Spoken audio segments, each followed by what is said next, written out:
Today, we're going to look at a challenge that seems like simple child's play, but it might just be the next great frontier for artificial intelligence. We are talking about building with blocks, and why it is a monumental task for even the smartest machines on the planet. To really get a sense of just how big this challenge is, let's start with a puzzle. And I want you to forget about language models and art generators for a second. We're about to get hands-on with the bare-knuckle rules of physics and creativity. So take a look at this structure on your screen. The researchers call it the hexagonal portal. It's just a few simple blocks. So the question is, can the most advanced AIs in the world, the ones that can write code and beautiful poetry, can they figure out how to build this? Seems pretty straightforward, doesn't it? Well, not so fast. If an AI tries the most obvious approach, putting down the base blocks and then just trying to add the top pieces one by one, the whole thing comes crashing down every single time. Basic physics just gets in the way. The real trick here, the key insight, is that success isn't about being stronger or more precise. It's all about strategy. The only way to solve it is with a non-obvious, multi-step plan. You have to build temporary scaffolds first for support, then place the final blocks on top, and then you have to carefully remove those supports. This is what researchers call long horizon planning. It's a kind of physical reasoning, and it's something today's AI is just really, really bad at. So why is this so incredibly difficult for an AI? Well, the answer cuts right to the very core of how these powerful models learn, and it reveals this massive, massive gap between mimicking what humans know and actually understanding how the world works. This slide here shows the crucial difference. Most of today's AIs learn by mimicry. They've essentially read the entire internet, every book, every article, every picture. So they are absolute masters at pattern matching. They know what things are, but they have zero real-world experience. They've never actually dropped a block to see how gravity works. That second column, learning by interaction, that's all about discovering the how and the why for yourself through pure trial and error. So how in the world do you bridge that gap? Well, a team of researchers from Princeton University thinks the answer is to create a whole new kind of training ground, a virtual world that's specifically designed to force AI to learn through play and experimentation. And this brings us to BuilderBench. It's called BuilderBench, and you can think of it like a digital gym for an AI's brain. It's a physics simulator where an AI agent, in this case a little robotic hand, has to figure out how to build all sorts of structures. It's not just about stacking, it's a deep test of its intuitive understanding of physics, of geometry, and of long-term planning.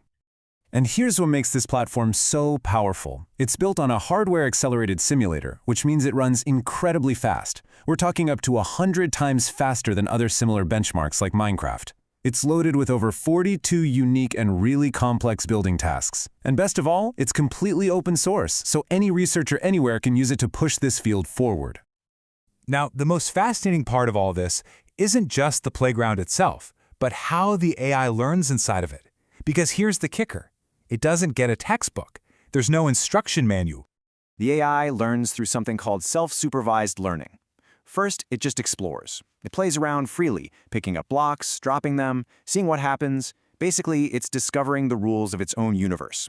Then, it starts setting its own little goals, what the paper calls autotelic goals, and learns how to achieve them, all without anyone giving it a reward. And finally, after all this practice, it gets evaluated on a totally new building task it has never seen before. It's like it has to teach itself physics and then, bam, take a final exam. So after all of that, how did today's best AI models actually do? The researchers tested everyone from the big language models to the specialized learning algorithms in this brand new playground. And the results are, well, they're pretty illuminating. First, they just gave high-level descriptions of the puzzles to the smartest large language models out there. Think ChatGPT-5 and Gemini 2.5 Pro. They basically asked them to write a step-by-step plan to build the structures. And the result? For every single complex task, from the T-block to that hexagonal portal, the models completely failed. They simply couldn't reason their way through the physical steps required. Okay, fine. So what about the specialized AI, the reinforcement learning agents that are actually designed for this kind of hands-on interaction? They did a little bit better, but this chart right here tells the real story. Take a look at the bar for 2 blocks. They have some success there, but as soon as the complexity goes up to 3 or 4 blocks, their success rate absolutely plummets to almost 0. The takeaway is crystal clear. This is a fundamentally hard problem that our current approaches just can't crack. Now, it's really easy to hear all this and dismiss it as just playing with digital blocks, but the implications of solving this problem are absolutely massive. This is all about building the foundation for a whole new kind of artificial intelligence. This quote from the research paper says it all, really. The goal isn't to build a better block stacker. The goal is to create an AI that can act like a scientist, one that explores, that forms hypotheses and runs its own little experiments to understand the world from the ground up.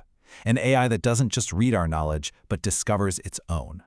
This is the path forward. Mastering this kind of block building teaches what's called embodied reasoning. And that is a critical step towards creating generalist AIs that can solve novel problems in super complex fields like biology or chemistry, areas where we don't have perfect, giant data sets for an AI to just copy from. It's about creating an AI that can discover brand new knowledge, all on its own. Which leaves us with a final and pretty fascinating question. For all our focus on massive data and ever more complex algorithms, maybe the path to true general intelligence isn't all that different from our own. Maybe, to teach a machine how to think, we first have to teach it how to play.